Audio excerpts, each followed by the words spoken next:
قربانی کے فضائل اور احکام کے حوالے سے گفتگو ہوگی۔ دعا ہے اللہ رب العزت ہماری اس جمعۃ المبارک کی حاضری کو اپنی بارگاہ صمدیت میں قبول فرمائے۔ نبی کریم علیہ الصلاۃ والسلام نے ارشاد فرمایا، ترمذی شریف کی حدیث ہے، سرکار علیہ الصلاۃ والسلام نے فرمایا کہ قربانی کرنے والے کے لیے اجر اور ثواب، سرکار کے اس فرمان سے ہم اس کا اندازہ لگا سکتے ہیں۔ فرمایا کہ قربانی کرنے والے کے لیے قربانی کے ہر بال کے بدلے میں ایک نیکی ہے۔ قربانی کا جو جانور ہے اس کے کتنے بال ہوتے ہیں؟ ہمارے سر پہ بال ہیں، ہم نے کبھی گنتی نہیں کی ہے، اس لیے کہ یہ دشوار ہے، گنے نہیں جاتے، صرف سر پر ہے۔ جانور کے تو سارے جسم پر بال ہوتے ہیں۔ حدیث پاک میں ہے کہ قربانی کا جو جانور ہوتا ہے اس کے ہر بال کے بدلے میں قربانی کرنے والے کے لیے نیکی ہے۔ تو کتنا اجر اور ثواب قربانی کے اندر رکھا گیا ہے۔ قربانی ہم کر رہے ہیں اور اس کے بالوں کی تعداد کے برابر جو ہے وہ نیکیاں عطا کی جا رہی ہیں۔ ترمذی شریف میں یہ حدیث پاک، مطلب اس کا یہ ہے کہ بالوں کو گنا نہیں جاتا، دشوار ہے، کوئی گنتا ہی کوئی نہیں بھی۔ قربانی کرنے کا اتنا اجر اور ثواب ہے جو یوں سمجھ لو کہ یہ تعداد سے ہی باہر ہے، انسانی وسعت کی تعداد سے یہ باہر ہے۔ اتنا اجر اللہ تعالیٰ جو ہے وہ قربانی پر عطا فرما دیتا ہے۔ دوسری حدیث پاک قربانی کے اجر و ثواب اور فضائل کے حوالے سے فرمایا کہ جو شخص طالب ثواب ہو کر ثواب کی غرض سے، نمود و نمائش نہ ہو، ریاکاری نہ ہو، دکھلاوا نہ ہو، ثواب کی غرض سے قربانی کرتا ہے اللہ کی رضا کے لیے، تو وہ قربانی کا جانور جو ہے قربانی کرنے والے کو جہنم میں داخل نہیں ہونے دے گا اور وہ قربانی کا جانور رکاوٹ بن جائے گا۔ یعنی قربانی کی اتنی بڑی فضیلت ہے کہ قربانی کرنے والا اپنے اس جانور کی وجہ سے، قربانی کا جو جانور ہے اس کی وجہ سے جہنم سے محفوظ ہو جائے گا۔ حدیث پاک میں آتا ہے قربانی کا جانور روک بن جائے گا آتش جہنم سے، اس کو جہنم میں داخل نہیں ہونے دیا جائے گا۔ اللہ اکبر۔ تو اس حدیث پاک سے یہ خوب اندازہ لگایا جا سکتا ہے کہ قربانی کا اجر اور ثواب اور اس کی فضیلت کتنی بلند ہے، کہ قربانی کا جانور جو ہے وہ قربانی کرنے والے کے لیے اتنا مفید ثابت ہوگا قیامت کے دن کہ اس کو جہنم میں داخل نہیں ہونے دے گا یہ قربانی کا جانور۔ اللہ اکبر۔ تیسری حدیث پاک، نبی کریم علیہ الصلوۃ والسلام نے فرمایا کہ فاطمہ اپنی قربانی کے جانور کے پاس موجود رہو۔ کیوں؟ فرمایا کہ اس کا پہلا قطرہ جب زمین پر آئے گا نا خون کا، اللہ تمہارے سارے گناہوں کو معاف فرما دے گا۔ یعنی پتہ یہ چلا کہ قربانی کا جانور جب ذبح ہوتا ہے اللہ کی رضا کے لیے، قربانی کے مخصوص ایام میں اس کا پہلا قطرہ جب زمین پر آتا ہے، قربانی کرنے والے کے تمام گناہوں کو اللہ تعالیٰ معاف فرما دیتا ہے۔ اب دیکھیں قربانی کی فضیلت کا اندازہ لگائیں۔ جو قربانی جو ہے یہ جہنم سے بچاتی ہے۔ قربانی کا جانور جو ہے اس کا خون کا قطرہ بھی پہلا زمین پر آتا ہے، قربانی کرنے والے کے سارے گناہ معاف ہو جاتے ہیں۔ قربانی کے ہر جانور کے ہر بال کے بدلے میں اس کو نیکی عطا کی جاتی ہے۔ جب اتنا اجر اور ثواب ہے اور پھر یہ ہوتا بھی مخصوص دنوں میں، مطلب یہ کہ نماز ہم روزانہ پنجگانہ نماز پڑھتے ہیں الحمدللہ، اور جب اللہ تعالیٰ توفیق دے تو مزید نوافل کی بھی کثرت کر لیتے ہیں، تہجد بھی پڑھتے ہیں۔ تو یہ ہر روز کے معمولات ہیں، ہر روز اس کا ان فرائض کی ادائیگی کا ہمیں موقع ملتا ہے، لیکن قربانی جو ہے یہ ہر روز تو نہیں ہوتی، یہ تو سال کے مخصوص دن ہی ہیں، 10 ذو الحجہ سے لے کر 12 ذو الحجہ کی غروب آفتاب تک۔ تو غفلت میں یہ دن نہیں گزارنے چاہیے، اور نہ ہی جو ہے وہ شیطان کے جال میں پھنسنا چاہیے، بھئی ابھی جو ہے وہ حالات درست نہیں ہیں، ابھی معاملات ٹھیک نہیں ہیں، ان طرف ایسی باتوں کی طرف نہیں جانا چاہیے، بلکہ قربانی کر کے اتنا بڑا اجر اور ثواب جو اللہ اور اس کے رسول نے قربانی کی صورت میں رکھا ہے، یہ ہمیں حاصل کرنا چاہیے۔ جتنا اجر اور ثواب ہے نا قربانی کی صورت میں، مقابلے میں اب قربانی جو ہو رہی ہے زیادہ سے زیادہ اگر ہم حصہ رکھ لیں تو یہی ہے نا جی 24,000 30,000۔ اگر 24,000 میں ہماری قربانی ہو اور بدلے میں ہمیں اتنی نیکیاں ملیں، جہنم سے اپنا جو ہے وہ آزادی ملے اور گناہوں کی بخشش کا ثمرہ ملے اس قربانی کی وجہ سے، اور پل صراط پر یہ ہماری سواری بنے، پل صراط کا سفر ہمارے لیے اس قربانی کی وجہ سے آسان ہو جائے، تو میں یہ سمجھتا ہوں پھر یہ معمولی سی رقم کوئی اوقات نہیں رکھتی کہ ہمیں قیامت کے دن اللہ تعالیٰ اتنا اجر عطا فرمائے گا اس قربانی کی وجہ سے۔ ترمذی شریف کی حدیث ہے، نبی کریم علیہ الصلوۃ والسلام نے فرمایا، سرکار علیہ الصلوۃ والسلام نے فرمایا کہ عید الاضحیٰ یعنی جو قربانی کے ایام ہیں 10 ذو الحجہ 11 اور 12 کے غروب آفتاب تک، حدیث پاک میں آتا ہے کہ قربانی کے ایام میں اللہ تعالیٰ کو اپنے بندے کا کوئی عمل اتنا محبوب اتنا پیارا نہیں ہے جو خون بہانے والا عمل اللہ تعالیٰ کو ان دنوں میں زیادہ پیارا لگتا ہے۔ اس کا مطلب یہ ہے کہ اللہ تعالیٰ قربانی کے ایام میں جو قربانی والی نیکی ہے نا اپنے بندے کی، یہ رب کو زیادہ پیاری لگتی ہے، اور اس کے مقابلے میں قربانی کو چھوڑ کر اور جو بھی نیکی وہ کر لے رب کو اتنی پیاری نہیں ہے جتنی پیاری نیکی اللہ تعالیٰ کو یہ قربانی والی نیکی لگتی ہے۔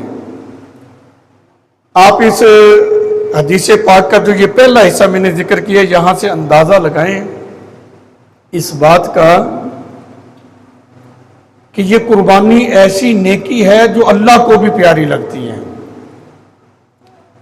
ہماری یہ خواہش ہوتی ہے نا کہ بھی ہم نیکی کریں اور اللہ تعالیٰ اس کو پسند کر لے، اس کو قبول بھی کر لیں۔ نبی پاک علیہ الصلوۃ والسلام کے فرمان سے یہ سند ہو گئی، اور حضور علیہ الصلوۃ والسلام نے فرما دیا کہ قربانی ایک ایسی نیکی ہے جو اللہ کو پسند ہے اور اللہ کو یہ پیاری لگتی ہے۔ سب سے پہلی بات تو یہ کہ یہ اللہ کو پیاری لگتی ہے تو لہذا قربانی کرنی چاہیے۔ دوسرا حدیث کا ٹکڑا، دوسرا حصہ فرمایا کہ قربانی کے ایام میں اللہ کو خون بہانا یہ بہت پسند ہے قربانی کرنا۔ پھر فرمایا کہ قربانی کا جانور قیامت کے دن اپنے سینگوں، بالوں اور کھروں کے ساتھ ہی آئے گا، اور قربانی کے جانور کے خون کا پہلا قطرہ جب زمین پر آتا ہے نا یہ اللہ کی بارگاہ میں قبول ہو جاتا ہے۔ اللہ اکبر۔ یہاں یہ بات بڑی قابل غور ہے، قربانی کا جو جانور ہوتا ہے یہ سینگ تو ہمارے کسی کام کے نہیں ہیں، یہ کھر جو ہیں اس کا ہم کیا کریں گے، بالوں کا ہم کیا کریں گے۔ فرمایا جو اللہ کی رضا کے لیے ان مخصوص ایام میں جو جانور ذبح کیا جاتا ہے